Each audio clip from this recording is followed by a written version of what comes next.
Welcome to the One-Stop Dragon Shop Workshop, where we give you the tools to unleash your creativity and flourish. I am author Lady V. And I'm Alice Brown. And today we are going over the many hats an author wears, because it's not all just about writing the book. No, I wish it was sometimes, but there's a lot more. In getting ready for this class, we decided that the easiest way to go over the many hats an author has to wear is to give you pretty much a blueprint of our own business. Now, we're not telling you that you have to do everything that we go over. There may be things that we do that you're just like, yeah, that's not me, I'm not going down that road, and that's perfectly okay. There may be other things that you're like, yes, I see where that's important, but I don't see any way I can handle that, and in that case, look at farming it out. Find a specialist, a friend that can handle it, whatever you need to do. We've recently done that ourselves. We have. We've actually recently handed over a lot of our editing when it comes to our videos and content on social media to a professional editor. So shout out! Hello to our editor.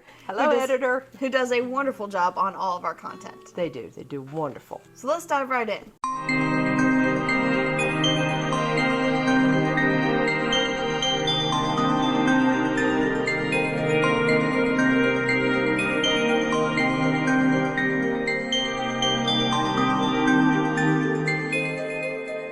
Writing a book. That seems pretty straightforward. Unfortunately, these days it's not just about writing a book. It would be wonderful if it was. For Alice and I, we work on our books together. We collaborate the story together and do a fair share of shuffling who takes what workloads when it comes to creating our worlds and our stories. Now, there are some things that you're not going to want to wait until after the book is finished to do. And one of those is go ahead and start talking about your book. Yes, you want to start talking about your book as soon as possible, preferably while you're still writing it. The more anticipation that you can build, the better you're going to be when that release comes out. In doing this, you can very much start building up to, if you want to do arc reads, you're already putting out information about your book, what it's about, how it's being written, so on and so forth. You're going to end up enlisting a lot of attention and can very well build on your arc readers and beta readers, so when you're ready to take the next step towards your publication, you already have that lined up. Something else that you want to go ahead and take in consideration while you're still writing the book is your cover. If you farm this out, which we do, shout out to our Jess at sinfullysweetdesigns.com. She does wonderful work for us, but your works of art take time. It's not something that you can just request and get it, within a couple hours. It takes, you're going to want to work with that artist to make sure that cover is picture perfect and you're happy with that. So take the time to go ahead and request that cover, or if you're doing it yourself, work on that cover while you're working on the book. It'll be one less thing you got to worry about after the book is finished. Did you realize that when you order a cover, you actually can only get the ebook cover first, because you have to wait until your book is fully written, formatted, and ready to be submitted to whatever company you're printing it from to know the actual page number. Different companies have different format layouts. So if you were to publish through Blurb versus Amazon, they're two different formats. You're going to have to format two different ways. I do not suggest doing both at the exact same time when they pretty much do the exact same thing, but just to give a general idea, you would have to get a different page number per book, per place. Yeah, your page number is important to know how wide this spine has to be. Yes. And your cover artist cannot figure that out until he or she get a correct page number. Once your book is written, then you get the fun of editing that. And where both of us work on the writing portion, when it comes to editing, I take charge of that and allow Lady V to take a little bit of a step back, temporary break. Very temporary. We'll get into that in a minute.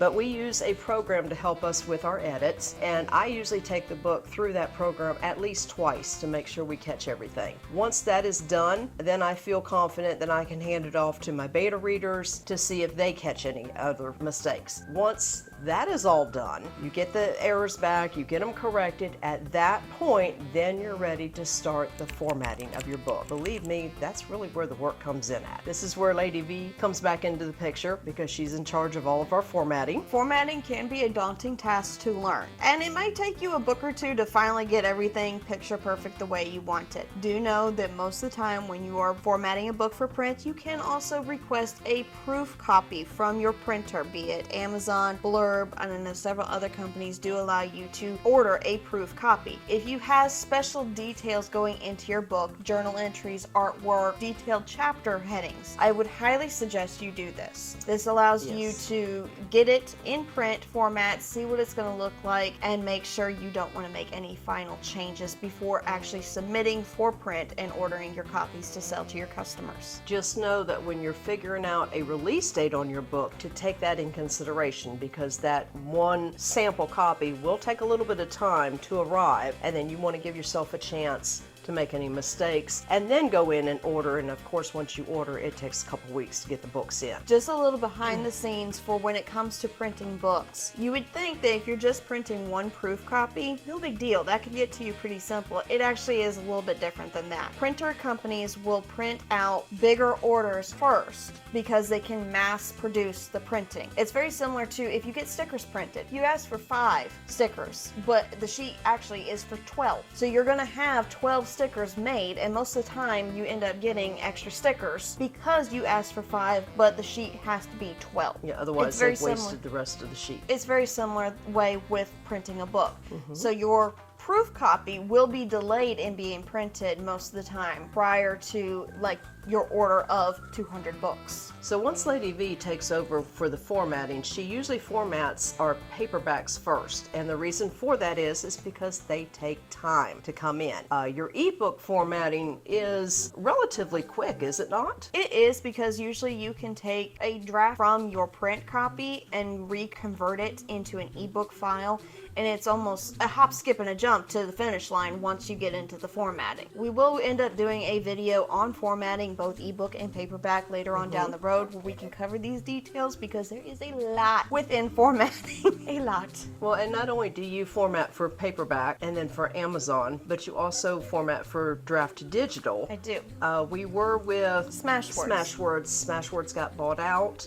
Draft to digital is now taking that, but that is going to make sure your book gets to like Barnes and Nobles, Kobo, Apple Books, all those several other of the small other ones. major and sub ebook platforms. Yeah, they're not Amazon. So both Draft to Digital and Amazon do have the opportunities, if you are only getting started with ebook, to help you later on down the road. Take your ebook format and put it into paperback or audio, should you choose to do either one of those. now while Lady V is working on the formatting, I actually take a left turn and go ahead and start getting prepared for some of our advertising. Because we do multiple areas in the advertising, one of the favorites of mine is to come up with quotes from the book and put them on pictures and put the the book cover on them, and these can be shared across the social media board completely.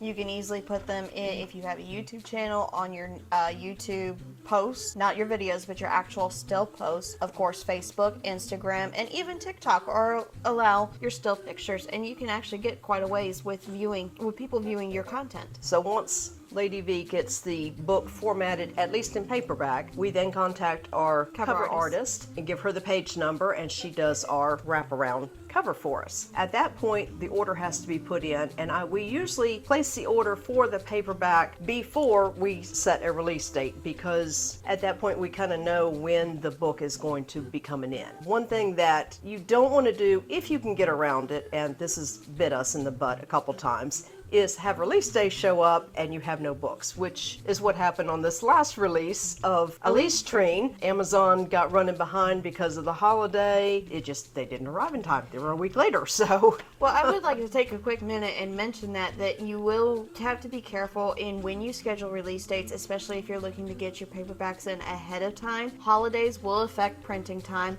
Also, if you see a pattern on when a lot of other authors, especially indie authors, designers are getting their books printed. This is also going to affect when your book gets printed and shipped out. Again, the higher the quantity people order, the faster those orders get taken care of because they can batch it. Now you might be wondering, now that the book is done, it's formatted, what's left? Hi. Mr. Guardian plays his own role in coming up with advertising for Yes, the book. he helps quite often with advertising the books. From wrapping orders to trying to film cute little skits with the books, he's in it all.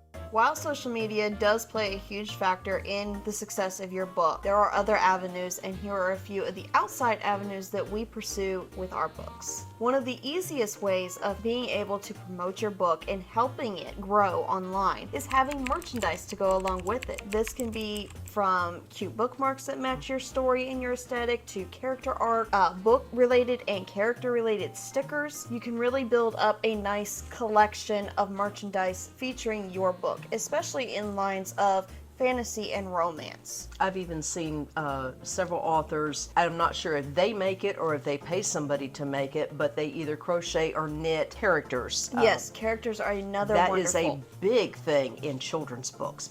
Huge. I have seen many children's authors just soar because they have the characters knitted or crocheted there with their book and they sell it as a set. I know I, for one, am more apt to buy from an indie author of a children's book who has a crocheted character for my nieces and nephews and anybody else in my family that has little ones. Mm-hmm. You know, there's only so much the cat can do with a crocheted toy other than tear it apart. It was with this in mind that we ended up branching out with our fantasy company of the One Stop Dragon Shop, where we ended up creating cute stationery along with pens and notebooks, because writing fantasy opens up a huge world to fantasy stationery. I personally have enjoyed art for years, and I love being able to express just one more creative adventure with my art versus the writing, and being able to meld them together. Mm-hmm. We also brought in our dragon statues, which have helped us a long, since we sell dragon books, why not? But Alice, where do I sell all this merchandise? I don't have time or the money to open up a physical shop. That's the beauty of it. You don't need to. We don't have a storefront, but we do just fine. There are many avenues you can look at going down. One of them that we've had success in is Etsy. If your product that you sell with your book is handmade, guess what? It can be sold on Etsy. Put it together, sell it on Etsy with the book as a combined deal. People love that. And technically, writing a book is considered handmade because you typed it out. Yeah, it came from your head. It's handmade. Something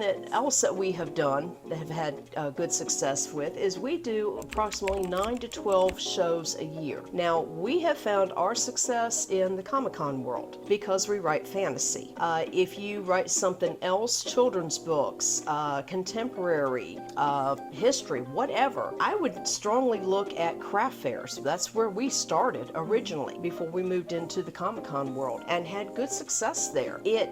A lot of your small towns have craft fairs, especially in the fall. Some have them in the spring also. And it's a great way of getting the word out that, hey, you guys have an author in your town. Another option is church craft fairs. Now, on this one, I would say be careful what you sell. If you're writing erotic or even your strong monster romance, that's probably not a good fit for you.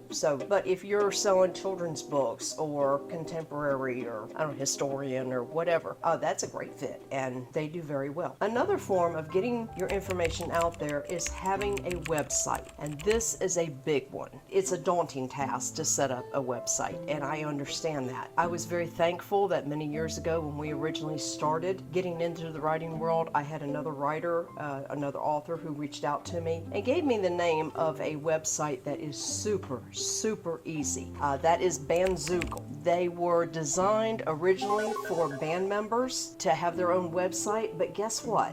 They're artists and so are writers, so we have a lot in common. The other thing about Bandzoogle that was really good is you did not have to know HTML coding, which is one of the top things for building a website. If I can figure out, and I figured out the original website for us and got it going, if I can figure it out, anybody can, because I have no HTML experience whatsoever. So bandzoogle.com, they are competitive in price. Their customer service is bar none the best I have ever dealt with. It is really good. They've got really good layouts, but most of all and most important, it is an easy to use system. You can sell your books on there. You can set up newsletters on there. There is a lot of different features that you can use that will help you with your selling your book. And finally, we wrap up with newsletters. This is where we reach out to our fans and potential guest readers at shows. You can invite people to sign up on your website and at your shows. You can also advertise on social media to You can sign also up. advertise on social media for signing up for your website. Absolutely. This is a great way to promote monthly sales or give sneak peeks to your upcoming release, tease your book, give inside little sneak peeks at a certain chapter or two. There's a lot of flexibility with a newsletter, and it is a great way of expressing creativity and engaging with your readers as well. It is. It's a great way of keeping your fans and readers involved in your life, because it's important once you gain those fans and followers that you keep them for future buying power. Very seldom does a writer write one book and then say, okay, I'm done, that's it. Plus, readers like to know that a writer is still human at their core. They want Yes. to almost be best friends with that writer. We end up connecting so deeply with stories and characters that we feel like the writer is our best friend. And so a newsletter is a great way of keeping that friendship open with your readers. Let them know what's going on in your life. Let them know what's going on. This is also a great area, both your social media and your newsletter. Now, this is not a necessity, but it is a great benefit, is if you can feature animals. If you have pets in your life, dogs, cats, lizards, I really don't care if it's a bird or not. We love animals.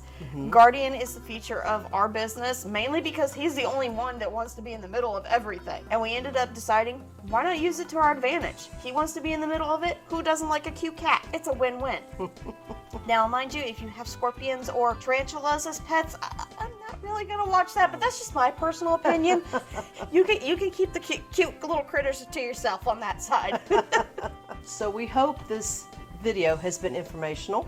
And hope you've gotten something out of it. If you have any questions, drop them in the comment section. We'll be glad to get back with you and answer as best we can. And until next time, have a great day.